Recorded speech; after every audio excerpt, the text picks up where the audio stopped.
What's up, people? Welcome to another edition of the New Breed Podcast, the world's best new metal podcast from two guys who were actually there. I'm one half of your hosting duo, Jay Horsecow. With me, I have my partner in crime, the notorious TIM, Tim Anderson Jr. Tim, how are you doing? Feeling great, man. Good stuff. So, what are we talking about this week, folks? This week, we're going to revisit one of Tim and I's favorite albums, not necessarily new metal, but definitely new metal adjacent. We are going to revisit the sophomore full length from New Jersey band E-Town Concrete, The Second Coming. And Tim, I believe this is 98? 2000. 2000. Holy shit, this was 2000? Yeah, dude. I was actually surprised at that too, because I'm like, 99. And I'm like, nah, it's 2000. Like, wow. You would think because what's his name came out in 96. So it's like they took 4 years to make this record. Okay. Yeah. I mean, when you figure Time to Shine was 97. Oh, it was 90. That's right. 97. It was 97, yeah. And then 2000 was, and in the interim, I mean, they toured with anybody and everybody. So we'll get into that. So give us some details, Tim. Not much. So I couldn't find much, but, released May 9th, 2000 on Triple Crown Records. Dude, Triple Crown back in the day. So many good bands. I mean, dude, they were putting out everybody that was big in hardcore back then. I mean, especially from like the Philly, Jersey area, you had a shitload of bands. And I'm trying, it's funny because every time we like go into some, I'm like, my mind just goes blank. But I see you typing. Blank. Yeah. I see you typing to find out who was on Triple Crown. I'm ready whenever you are. I'm looking here. It was Caspian. I hope this is the right label. Holy Fawn, Moving Mountains, Oh Brother. These are all. This isn't the Triple Crown that we remember. They're bands I know of, though. Anyway, while you're looking for that, so I was sitting there thinking about Time to Shine. I know we're talking about The Second Coming, but remember Time to Shine was on fucking Back to Basics. Remember Back to Basics? Yes. So interesting. That was Rick the Life's label, right? Interesting. The song on this album, Shady, is all about Rick to Life ripping them off. Yep, exactly. And there was an interview. I don't know if you caught it. It was on No Echo. It was with the original guitarist who left the band right after Ken Pescatore. Ken Pescatore, yeah. And he did Arson, right? Yes. Yeah. And he talked about how they didn't realize they were getting screwed that much by Back to Basics until he actually got Japan. Yep. Yeah, he got forwarded a call from some Japanese distributor saying they need another 5,000 copies. And he was like, yo, what? Which is insane. So these guys, if you don't know, listeners, they're from Elizabeth, New Jersey. They were a hardcore band. They had some rap elements. They had some funk elements. They had some Latin parts to their songs. Yeah. They were almost one of those bands in the same vein as like a Candiria, where you really weren't sure where to put them because they covered so much ground. But the first album, like Tim said, it was Time to Shine. It was 97. And it was great. And it showed a lot of promise, but I think this is the one where they came into their own. I think Time to Shine is a top 20 record for me in any genre. This one is pretty much up there, but Time to Shine is special to me. That's a fucking great record. The snare drum in that is prolific. I mean, see, I actually like this better than Time to Shine, and I'm gonna make an uncomfortable confession. I actually think I like the Renaissance the best, which is a lot of kind of a weird take, but there were some tracks on that album, and we'll get to that eventually. But this album is good to me.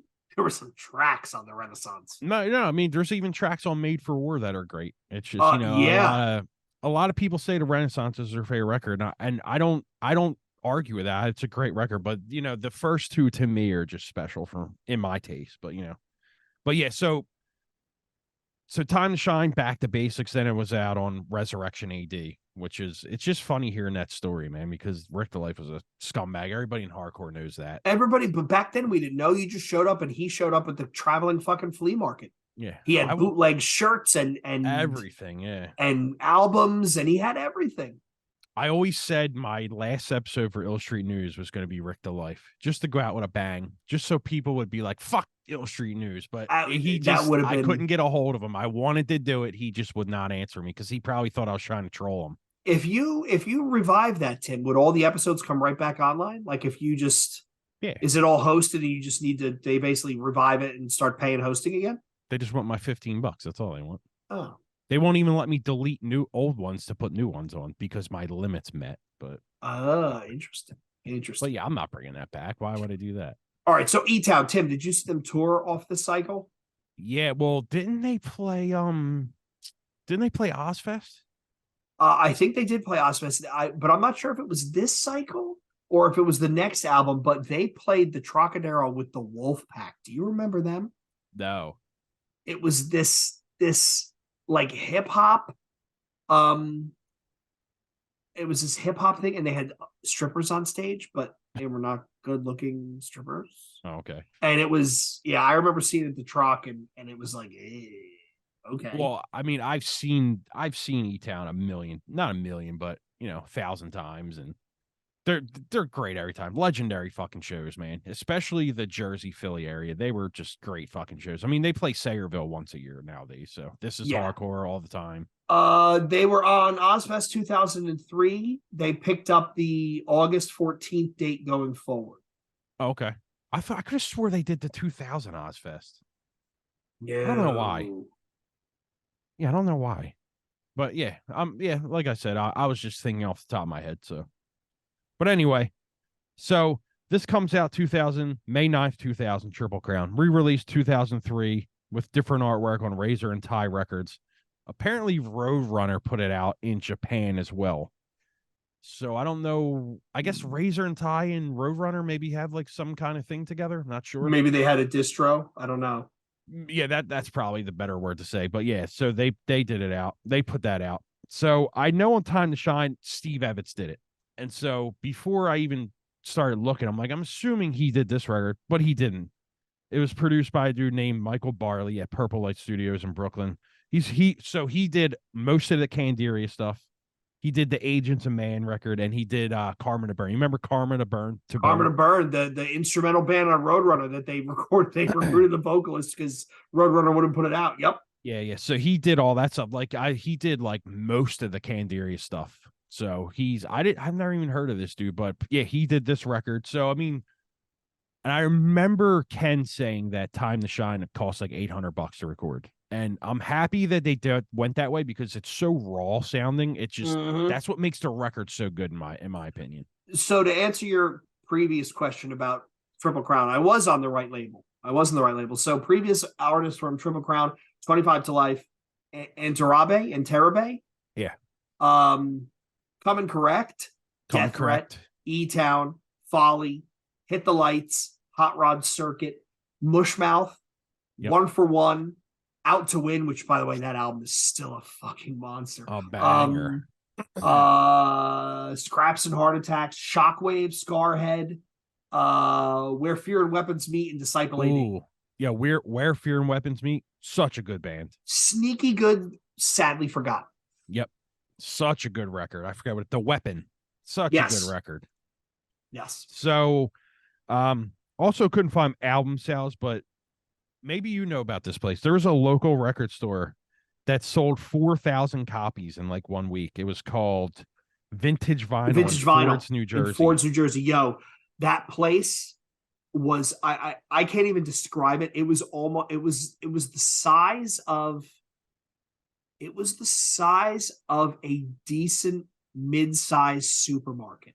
Oh wow. It was massive. It was in a giant building, and you walked in and there were it looked like a record store, and there was just rows of CDs. Then there was rows of vinyl. There was merch.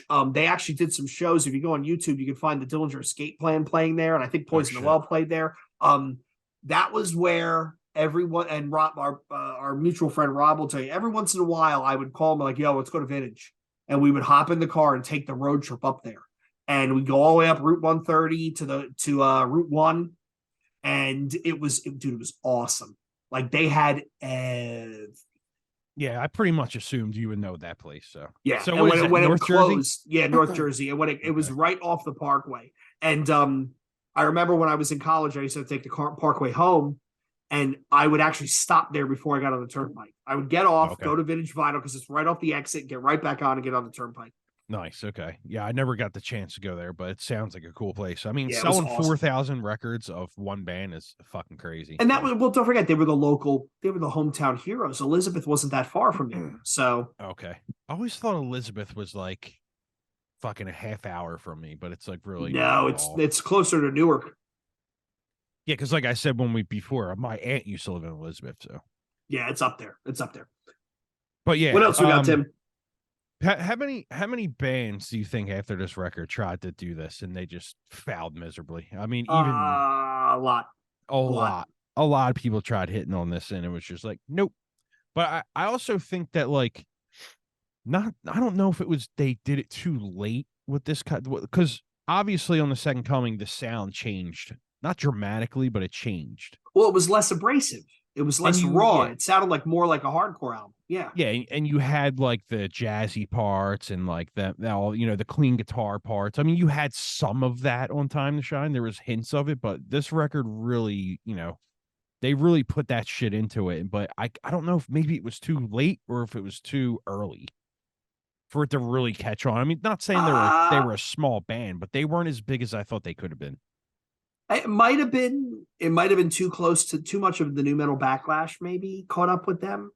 Because they were not a nu metal band, and as far as I can tell, they didn't really tour aside from that Ozfest with many nu metal bands. I just think that maybe that people weren't ready for that sound, or they lamely knew what to do, or they lamely just said, "Oh, it's like Rage Against the Machine." They rap, and you fucking lost it. It was much more than that, though. Honestly. Yes. I mean, I think this is, not just saying this because I'm from the area, but like one of the best bands to ever do it, man. They definitely had a absolutely unique sound, and I look forward to when they eventually do another Jersey show. I'm kind of bummed that Bamboozle was canceled for that reason. They were playing that day, and I would have loved to. Yeah, it was them, right. Mind Force, End It. I want to say Magnitude, but I don't think it was Magnitude, and like a couple other hardcore bands. I can't remember, but yeah, their shows are always great. That This Is Hardcore show in like 18 or whatever it was fucking awesome, dude. I always think about the show we just talked about with Jay Bayway, right? The show where they cut the mic and they played and everybody just sang along. It was like fucking E-Town karaoke with the band. It was awesome. Yeah, that is great. So do we want to go song by song, Tim, or just want to just cover the bases? Yeah, let's cover the bases. I mean, I will start off with like this record is one of my most cherished pieces of vinyl I have. It's just I don't know. I mean, it's never been like played. I don't even think it's open, honestly, but it's just, I have it in the frame and I fucking love it, dude. It's this record, my buddy Nate, who died in 2006, this was his favorite band and this was his favorite record. And it's just, every time I hear, like, it's very hard for me to listen to. And the reason I wanted to do this was so I could force myself to listen to it again. And just, I listened to it like 4 times in a row today and I'm like, dude, this record, man, just it brings back so much shit for me. And it was hard, but like as I got through like the second time, I'm like, yeah, I know why this was his favorite record. I know why I love it so much. And I'm just kind of mad at myself that I couldn't listen to it.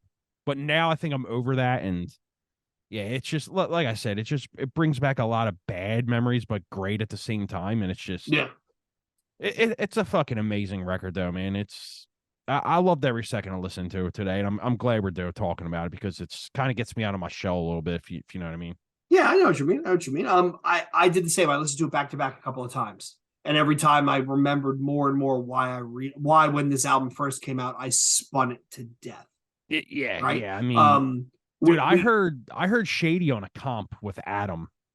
You remember back in the day, everything was on a compilation. You always got comps of East Coast Assault you would have, and you would have Victory Style and shit like that. You always had the comps where you would hear all the good stuff. And this is a product of that for me because, Shady was on a comp as like, I guess the single, like a lot of bands put out comp songs as their singles for the new record. Like here's a new song and you go, oh, maybe this is a one-off. But then when the record comes out, it's on the record. So you could kind of count it as a single, I guess you could say. Yeah, there was a lot of, hey, I got this song that's going on the next album. Oh, but you need a song for the comp here. Take this. Yeah, and I guess Shady was the way of them saying, fuck you, Rick. Fuck the industry kind of shit. And here you go. And I remember hearing that song and going, whoa, dude. So let me ask you, Tim, if there's one song on the album that you skip, which one is it? Probably. I got to guess. Can I guess? Yeah, go ahead. It's either Stranglehold or Guaranteed. Which one? No, Stranglehold's my favorite song on the whole entire record. No shit. What was the other one? Guaranteed. Nope. I think if I skip anything, it's probably the last two songs. I'm like, but they're good. I think every song on the record's good, but if I skipped one, it's when Phoenix comes on, I could just go, I mean, I understand the importance of it and the lyrics and all that shit are very deep, but like it's just the same thing of what I just heard kind of thing. And I'm just like, I can go back to the beginning if that makes sense. Yeah, I get it. I get it. I mean, I listen to it because to me it presents the closure, and then I want to go right back in. And you just made me think of when it comes to album closers and album openers, we need to do a deep dive of Malice and the Magnum Heart. Oh yeah. I'm putting it out there so we don't forget. But yeah. That's another record that gets me in the feels, man. Yo, fucking This Is Hardcore set. I almost had tears. And I think that was the first time I had seen them live in over 20 years. And it was just brought back just like, man, those memories. Yeah. They were unreal. I unfortunately thought I had COVID, so I didn't go, but I've seen some of the Hate 5-6 stuff, and I was like, wow, dude. It sounds really tight, dude. They were as impressive as they have always been live. They nailed it. They absolutely nailed it. So you would skip the last two. See, for me, I think it would be Stranglehold. Really? I it's a good song, but with me, I mean, I want to go. That, and the reason why I picked Guaranteed is because it's almost kind of in the same vein. But this also sets E-Town up for what they do on every album, where the midpoint of the album, there's usually a slower song or a song that can be radio friendly. And then they go back into the second half. So that's kind of their thing, and it works. But yeah, those two songs for me, I'm just like, yeah. I think Stranglehold is my favorite song because it's the lyrics mean a lot to me, and for a certain reason, and also because it was Nate's favorite song on the record. Like it's just that dude was like, you know when you have a friend that like you're like inseparable. Yeah. That was him for me. So like when he died, man, that just hit me really fucking hard. So, and this was always the record we were listening to. Yeah. Way after that shit. So that I think that's why that song resonates with me a lot. But I honestly think that if I had to pick another favorite song, it would probably be the first or second track. I mean, they just really kick the shit out of you right away. And I love when bands do that, man. It's not no bullshit. They just they open it and they get heavy right away. And the riffs are there and the melodic shit was there. And it's just this record, man, like Time to Shine, you have the hardcore elements. It's got the hardcore beats going on. It's got the bounce parts. But dude, Soldier, man, when that just opens up like and then the drums kick in, dude. Dude, I love that shit, man. The stomp rhythm during the verse is amazing, and then that chorus. May the fire in my eyes quickly. May the fire in my eyes light the way for me. May the bridges that I burn take out my enemies. Like, you want to talk about a chorus that everybody still remembers, right? Oh, yeah, dude, such a fucking great song. I actually think the best song on this album is A Father's Marathon. Wow. Okay. And for a couple of reasons. So it starts out aggressive. It never stops. I think the big part that gets me is that I'll steal a phrase from you, the monster mosh breakdown, where there's the double bass and he's yelling, you're not a man, men don't run, where with the gang vocals coming back, like, if you're telling me that it's 2001 and we're standing on the floor of the Trocadero and that song comes on, you're not going to deck the guy right next to you. Are you talking about it's like the whole bass runs? Yeah, it's a sick. Like, are you fucking kidding me? I think that's top, and then for me, Shady, and I just think that's an amazing song. But also, it is a fucking baller move to call your own band out in your song. And anytime a band does it, I'm like, yo, that's baller. VOD did it. Fucking 311 does it. Of another rare example. I'm a big fan. Yeah, Anthony just did an interview like literally 3 months ago. It's like an hour and a half long, and he literally he goes through like the beginning to like the end kind of. It's a really good interview. I'll link it to you, dude. Yeah, send it to me because I must have missed that. Who did it? Who did the interview? I forget his name, but I want to shout him out because it's apparently like one of his good friends. I think he's in Jersey, I think, but it's a really good interview, dude. I was up till like 3:30 in the morning, like last weekend, listening to it. I just couldn't fucking press pause on it. Yeah. It's really good, man. I have to finish. I think I have like 20 minutes left, but dude, it was the shit I listened to. I was like, wow, dude. Like, I really wish that me and you could have got him on for that, but I still want to hit him up, man. Yeah. I mean, there's dude, this album. There's so much good stuff. I mean, you go to Dirty Jersey, right? So that song is 5 minutes and 18 seconds, deceptively long, but it doesn't feel that long. And I think it's because there is a healthy contrast of him rapping, him singing, the heavy parts, the slower parts, the faster parts. The jazz interlude totally throws you off, right? And again, the closeout mosh part of "Let It All Hang," let it all hang, let it like again. I'm hitting the guy next to me. I'm hitting him. Yeah. Yeah, I love I'm the king. Yeah, dude, it's the best. Yeah, you know what's funny about that song? It has that part in the beginning where or in the verse where he's like rapping and he's like, oh, or whatever the fuck he does. It's hilarious, dude. But dude, that song, man, like the musicianship in that band, like I don't think a lot of people realize how good that drummer is. How good they all are, right? Yeah, you're right. Like all of them it's like a perfect mix. Yes, just great musicians. Like you know, what was good for that was Leeway. Like Leeway back in the day just had great musicians, dude. Sneaky good. Like Gibbons is an amazing guitar player, dude. You know who I always think of when I think of a band that's sneaky good, and I'm going to give this example, and you're probably going to agree with me. Zayo. Oh, fuck yeah. Zayo is one of those bands where I forget how much I love them until they put out a new album, and I listen, and I go, Christ, I forgot how fucking good these guys are. And then you go back and you hit Xenophobe and you hit The Funeral for God and Liberate. And it's like, dude, I forgot how fucking great this band is. Yeah, that's another record we need to do is Liberate is holy shit good. Man, yeah, they were that. Would you do that or would you do the self-titled with 5 Year Winter and I'll do every record up to fucking that one, honestly. I love every record they've done.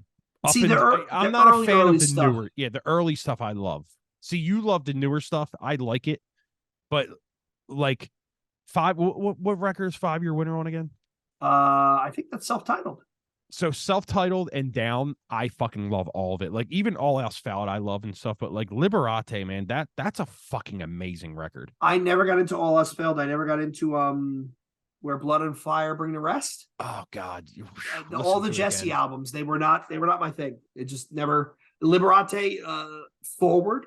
And there was the one album which it was like a comp and it wasn't very good. But then they did The Funeral of God, which I didn't get it at the time, and now I think there's some amazing songs on it. But the Xenophobe and some of the newer stuff, really good, really good. But anyway, back to E-Town.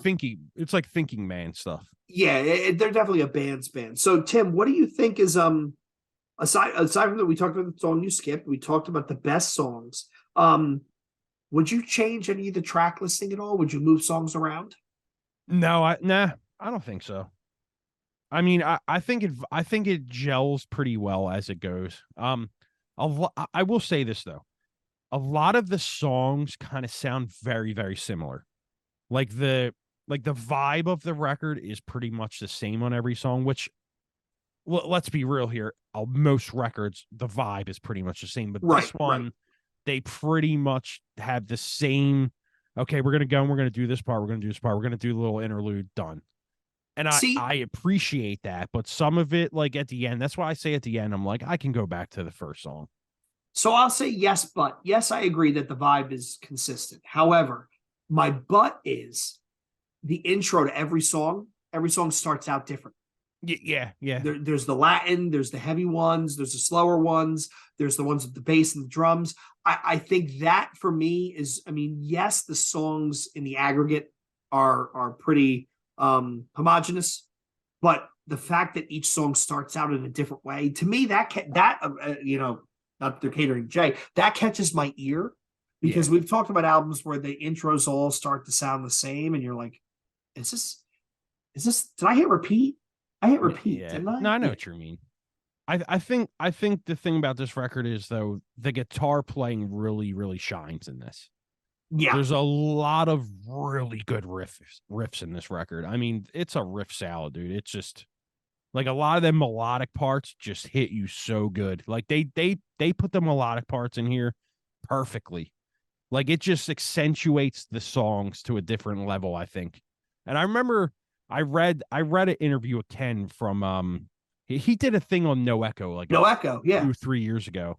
And I remember reading it. He was saying he had a lot of input on this record, but I don't think he recorded anything for this record. Mm-mm. But I remember him saying they used a lot of his stuff. And then I could have swore back in like 2014 or something like that he played with them for a set. Yeah, or something. 2012. They did a reunion show. Yeah. Is that what it was? Okay. Yeah. And I just remember him saying like it was awkward because like him and Ant don't really see eye to eye or something. But he was like really like, I would love to do it again, which is cool because like I remember listening to Arson and that record back in the day, dude, that was really good. I don't remember that. I have to listen to it again. I don't know if it holds up today, but that Arson record has some fucking riffs, dude. That record had dudes from that other band in it too. It's like all Jersey people. So it's like I remember him saying like he wanted to keep it hardcore, but he wanted to introduce metal into it, and which is weird because a lot of bands already did that before that. But like, yeah, that's a sick record, dude. But his back. So what I'm trying to say is like his input on these songs, man, you could really hear. Yeah. Yeah, and he talked about really that, about how they used a lot of his stuff, but they changed some of the melodies. And well, you also talked about, Tim, you just kind of hinted at it. How tight. People don't realize Jersey is not that big of a state. I mean, people laugh at it and say, it's not that big. And you look like they were friends, contemporaries with New Jersey Bloodline, One for One, Fury of Five, like a lot of the Philly bands, Bulldoze, right? So they got around. They got around. Yeah, I mean, it's the hell am I trying to say here? Oh, it's what's funny about Jersey though is like when you're a good Jersey band, you get that faithful fucking following. Like, yes, the following for this band, and especially Jersey, is fucking huge, man. I mean, another band with an amazingly large following, Tim, Folly. Oh yeah. Folly has a huge following, and I know I'm not talking shit because I can't remember the last time I actually listened to them, but I was always amazed. Like, yeah, really? Okay. I think both of them bands could play it. Could I think E-Town tomorrow could say, "Hey, we're gonna play all of next week. We're gonna play Monday through Friday in all of next week," and I guarantee you, every one of them shows would probably have 60% of the same people at every one of them shows. Yes. And it's crazy because they're gonna play the same songs that you've heard a million times. So people are so loyal to that band. It would work. That's when you know your band had a fucking long, full, like, that's when you know your band really means a lot to someone. Because, dude, I would go to at least 2 of them probably. No, I would catch 1 or 2. Absolutely. Like, it's just, they're that band, man. That's just like, they're so fun live. And it's just like the vibe at them, like that This Is Hardcore show. Like, I never moshed. Not that I moshed it there, but like, you never see me running around singing like that. Like that band brings it out of me, man. Yeah. Like I wasn't moshing or kicking or all that shit. I was just like, when you really get into it, and you're screaming and all this lyrics and shit. Like I left, I couldn't even talk anymore. Like it's a great I remember that. time, dude. It's just one of them bands, man. Like I honestly think they could say we're playing 5 days in a row, and every one of them is going to sell great. So Tim, if you've never heard E-Town Concrete and somebody tunes into this album, this episode, what album would you tell them to start with? Would it be this? No. Start with go to the very beginning. Go to Time to Shine and go through them all and see the progression. I think because you're going to get something in Time to Shine that you're not going to get in the Second Coming, I think. See, I think I would start them with this, and then I would say if you want more abrasive and aggressive, go back. If you want getting more polished and radio-centric, go forward. Yeah. But I can see the argument. I can see the argument starting from the beginning and watching the progression, album after album after album. Yeah, I get it. Well, yeah. Well, here's a question. What's your take on the whole N-word thing, though? Because I do not like that at all. I think it's kind of cringy, actually. I mean, let's be honest here. In the rap world, it's acceptable in that kind of, stage and stuff. But for me, not because, yeah, obviously it's a shitty word, but like at the same time, like it's just cringe for like. So it is cringy. However, again, we can't be ahistorical. We need to view this album through the lens of the time it came out and where it came out of. True. So Yeah, you had a bunch absolutely. of lower income kids in Elizabeth, right? Who were in probably mixed use homes, right? So you have a lot of white, black, Hispanic, right? Lower class. And when people don't like to talk about this sort of stuff, and we're not a political show, but when you're poor, you're poor. Color doesn't matter. When you're poor, when you're worried Oh, about absolutely. eating, Yeah. when you're worried about eating, it doesn't matter what color you are, how melanated your skin is. So I'm not going to give him a pass, but at the same time, I am going to give him a pass because it was back then. Who is it? Jimmy Ferrari said, what if? So we were talking about the Woodstock Travis Shamockery that I think HBO did, where the one person was talking about how what would DMX think if he saw a bunch of white kids saying the N-word? And somebody made the remark that, well, if you went to DMX and said, what do you think about these white kids saying the N-word? He probably would have punched you in the mouth and said, leave them alone. They're my fans. They're buying my CDs, True. So Yeah, true. There's that part of it. It is cringy. I mean, it does still peek its head out and show up in polite company, but it again, Tim, it's a product of its time. No, you're right. You're right. Of its time and their location and where they came from. It's just I hear it and I'm like, oh, why? Yeah. It's one of those. If they did it live, they'd probably want to change some of the words, like how Glassjaw did. Yeah, it's funny because like when they play them songs and like you see like a crowd of 3,000 white dudes singing, and it's like everybody like looks around like after like, yeah, did we really just do that? That like that's the kind of shit where you're like, is it needed right there? Like you don't really need that. But no. I get at the same time I get what you're saying. So yeah, like I said, I'm not gonna blast his art. Whatever works for you is cool. But like to me, it's kind of we cringy. have the benefit of hindsight, right? We're 30 years on, 20 years on. And now it's world is different. So you can't hold somebody back then to the mores that we have now. But I guess it's kind of like saying you can't really hold what's his name for the lyrics on Everything You Ever Wanted to Know. I guess no, he was a 20-year-old kid who just got dumped. Yeah. I mean, how would you react? Everybody reacts poorly when they get dumped. And he was straight edge, so it's not even like you can get drunk and feel better. When you put all that in context, it's like, and he had Crohn's disease. So like he was literally miserable, had to worry about, his stomach coming out his ass, and he got dumped. It's like, geez. And he's swinging his dick at you, so. Yeah, the Don Copter. I would love to interview him and see if he remembers that. We need to track him down. I'm like, we have just one question for you. It'll take 10 minutes. Do you remember in 2000 at the Kitty Show in the Birch Hill, you giving me the Don Copter?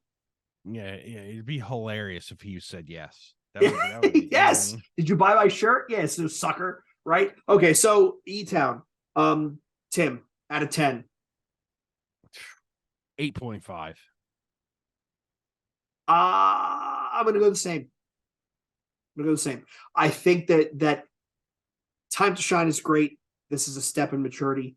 It's a fantastic album. I would actually give, maybe off the top of my head, the Renaissance, maybe a flat 9. Maybe. I'd have to go back and listen. But I think this album is, again, if you like, let's play it for the young kids. If you like Rage Against the Machine, if you like any type of Limp Bizkit rappy part, if you like any sort of hip hop flavor, if you're a fan of El Nino and like the Latin, the flamenco guitars, or even if you like the heavier stuff, right? There are some fucking blast beats and there are some mega mosh parts here. Check out E-Town Concrete. You'll be pleasantly surprised. Yeah, it's funny that you say that. Like all the bands that you pretty much just mentioned are really a good representation of what you could hear in this. Like, yeah, if you like El Nino, they're from Jersey. They toured with them a lot. Yes. If you like 40 Below Summer, they toured with them a lot. I always forget they're from Jersey. Yeah. Yeah, I mean, it's pretty much a good representation of what you just said. Like all them bands, you were pretty much like, if you like Limp Bizkit, if you're a young kid and you like Limp Bizkit, and you like the old Limp Bizkit, put this stuff on because you'll probably like it. Yeah, absolutely. Especially $3 Bill Y'all. Like, if you like that record, listen to the first 2 records, listen to all of them, and you'll get a hint of like that kind of vibe. I think. I think you nailed that right there. Yeah, I think I'm a couple beers in, so I'm not going to try and top that. I think I'm just let's cut it and close it. So again, thanks everybody for tuning in, listening. If this is your first time checking out E-Town, please go into the comments on YouTube. Please drop us an email, _podcast on Twitter and Instagram. Drop us a line and say, yo, I checked out E-Town because of you guys, and tell us what you think. Did you like it? Did you not like it? Did you check out some of the other albums? Please let us know, because that'll help us figure out what do we do next. I want to thank and let us know too, not to cut you off. Let us know too if like you think like doing the shorter like get in, get out on like these album like retrospectives are cool, because I think the whole 2 hours of just going song by song are kind of lame, to tell you the truth. It's like you've actually shot your own argument in your foot, Tim, when you said how many adjectives can I use to describe, and again, we're not, and chalk it up to a learning experience. Albums are meant to be consumed as a whole. Yeah. So we should be talking about them on the whole. But anyway, here we go. The philosophy of the philosophical aspects of album deep dives on Extreme Music Podcast next week on the New Breed Podcast. So again, thanks for tuning in and listening. Thanks for watching.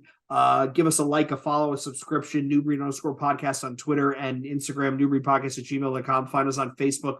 Find us on r/numetal over on Reddit. I don't think they blacked out yet. So check out E-Town. God bless New Jersey. And until next time, this is the New Breed Podcast saying cheers. Later.